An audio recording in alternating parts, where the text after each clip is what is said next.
We pride ourselves in being a design build remodeling firm.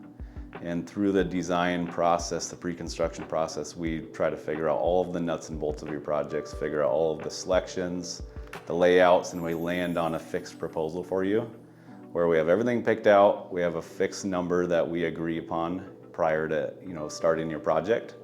But there is things that do come up that during the project that are unknowns that we just cannot figure out ahead of time. Is once we start demoing, we might find some structural damage or rot or termite damage or whatever it is that we just couldn't see.